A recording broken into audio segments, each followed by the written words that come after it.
Hey guys, welcome back to my channel. I don't really do the traditional sit down videos anymore. I cannot, this guy will not let me. So we're doing a super informal sit down video. I'm gonna talk a little bit about my breastfeeding journey that ended at 2 months postpartum, in the hopes that it might be encouraging to anyone who is struggling with breastfeeding or pumping. So let's just go ahead and get into it. I wanna start this off by saying that when I was pregnant, I wanted to supplement and breastfeed right off the bat. I did not want the mental pressure, emotional pressure of solely breastfeeding. I wanted my husband to be involved right off the bat, and I just didn't want to feel the pressure. So I said right off the bat, we were going to formula feed him and also breastfeed him. And I said that I didn't even want to buy a pump. I said I was going to ultimately breastfeed him and I wasn't going to pump. And then if we went out, I was going to formula feed. And that is the mindset that I had when I was pregnant. But I will say that whenever I try to make set plans, God quickly reminds me that he is in control and I'm not. So that's kind of what happened here. I'm gonna get into that in a second, but I will say that Micah was born with a slight tongue tie. We aren't exactly sure how his feeding has been impacted by the tongue tie. We can only go by what we've Googled and things. So he started out breastfeeding. He was eating quite often. He liked to snack, which honestly could be a cause of the tongue tie. We're just not sure. And we formula fed at night. My husband took 2 months off of work to be home with us when Micah was born. 2 months, no, 2 weeks, 6 weeks, 4 weeks. My husband took 4 weeks off of work so he could be home with us during this time. So it was a lot easier for him to be up with the baby at night sometimes and formula feed him. And this was before my milk had come in, and we did the whole night shift thing, which we still kind of do, but it was just easier when Philip didn't have to work the next day. We just kind of had a set schedule that way. So then my milk came in and I realized that my boobs were so engorged that I could not breastfeed him because it was going in his mouth way too fast. It was like too much for him all at once. And that was because I had gone so long without feeding him when I was sleeping. So I did decide to go to Target and get like a non-discreet, cheap breast pump just for those specific feedings when my boobs would get engorged and I needed to get some bit of relief before actually feeding him. Fast forward to when Micah started having trouble with breastfeeding. It worked for a little bit, but I think we confused cluster feeding with snacking. Because it got to the point where we were like, why is he still hungry? Why is he still eating? Like, I thought he was done. Why is he cluster feeding so much? This just doesn't seem right. Then we realized we didn't think he was actually getting enough at one time. He would pull off the boob and I would think, okay, he's done. And he wouldn't go on for a while. And then he would start to get really, really frustrated and want to go back on, but then because he was so frustrated and inconsolable, he couldn't latch back on. He was having trouble latching to begin with. It was starting to hurt my nipples really badly because I don't think he was latching properly, and it just started getting really hard to breastfeed him. I still wanted him to primarily have breast milk. Like, we were doing a really good job. He was getting formula fed at night, but he still would mostly get breast milk overall, and I kind of liked that we were going that direction. It took the pressure off of me because there was the option of formula feeding, but it was still kind of cool that I was still giving him primarily breast milk. Anyway, he was having trouble breastfeeding and it was making me kind of sad. And it was making me kind of worried for my milk supply because of the snacking, and it was so inconsistent and I didn't know how much he was getting at one time, and I did not want my supply to go down. My first 2 times that I breastfed my first older kids, I only went a couple months with both of them. I think I did like 1 extra month with Caleb. Never had the best experience with breastfeeding, but I never exclusively pumped either, which is what I'm getting into. Because I did not want my supply to go down, I decided to exclusively pump. Now, I still had this non-discreet Target pump, and it started to get really tedious, really annoying. I had to buy a hands-free pumping bra, stick those giant things on each side, and sit there and pump. Plus the batteries ran out really fast, so I had to plug it into the wall, and it started to get really annoying. I hated doing it. There was so many parts to wash. I absolutely hated it. It was working.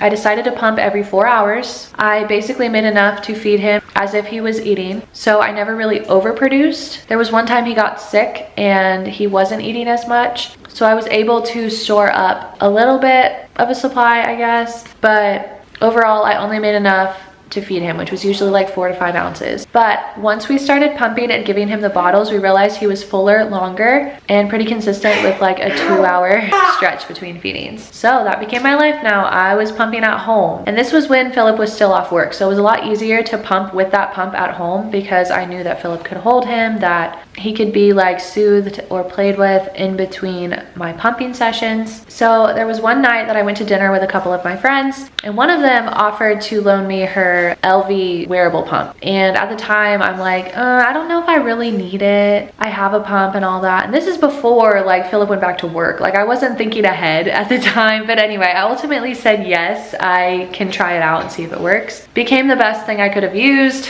It really helped for when Philip went back to work and I could use it in the car and stuff. It was still very hard to pump at home with him because he was at the point where he did not want to be put down. There wasn't many places I could put him without him screaming at me, and it was hard to hold him with these big plastic pieces like in your bra. So that was a challenge. So I was pumping quite often at that point, and I always had enough for him. We barely even had to formula feed. We even got to the point where he would have some milk left over through the night. So he just hardly ever had to have formula, maybe like 4 ounces of formula total a day. So that was pretty cool. I felt pretty good about that. So I was pumping exclusively. Things were going well until I started getting clogged milk ducts.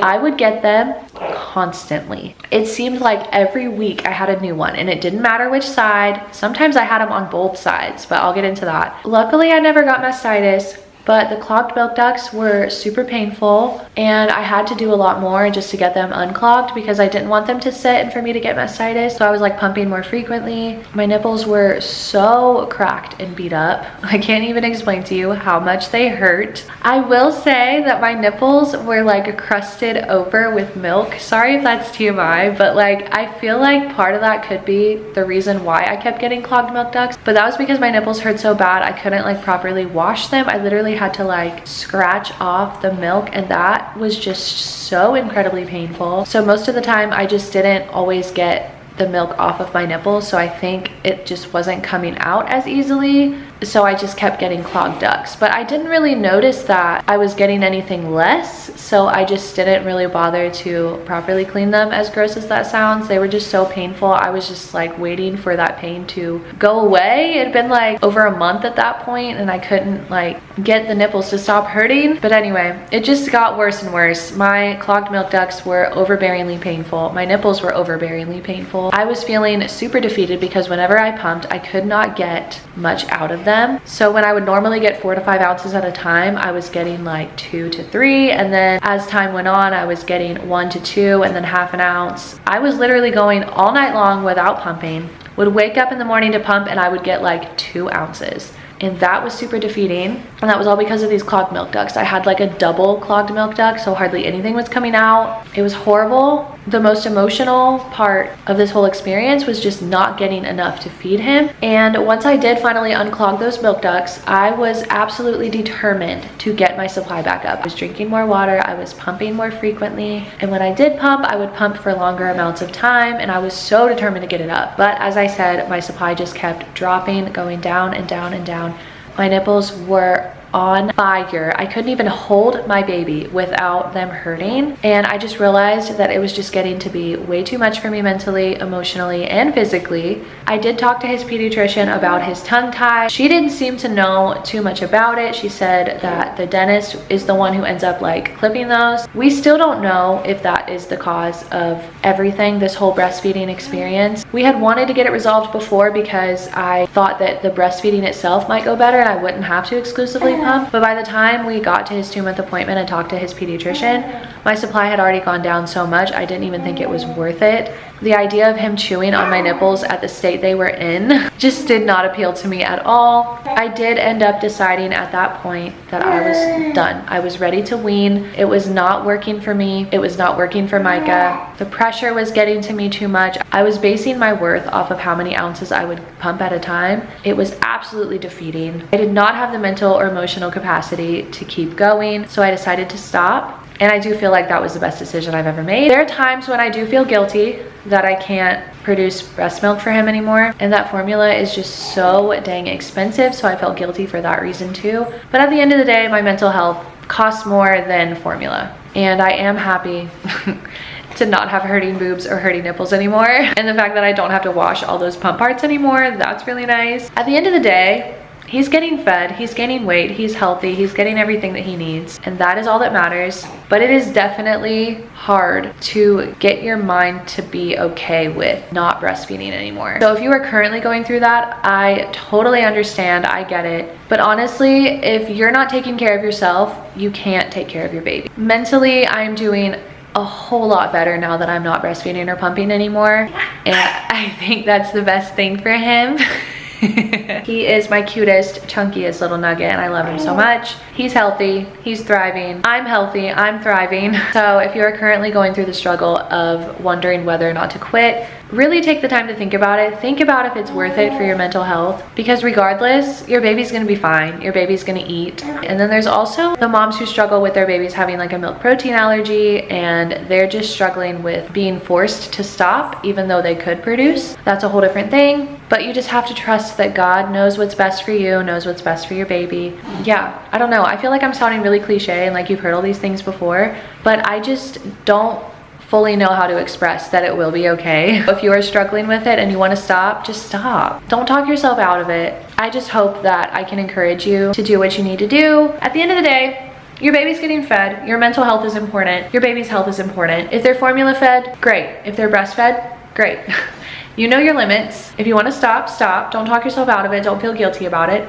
If you want to power through, power through. You know what you're capable of. And whether you're breastfeeding, whether you're formula feeding, whether you're exclusively pumping, you're doing the best that you can, and that's enough. So I hope that this video was encouraging to you. If you are going through something similar, let me know in the comments. If you're not going through something similar and you want to just share your journey, share that in the comments as well. But thank you so much for watching, and I will see you guys in my next video. Bye.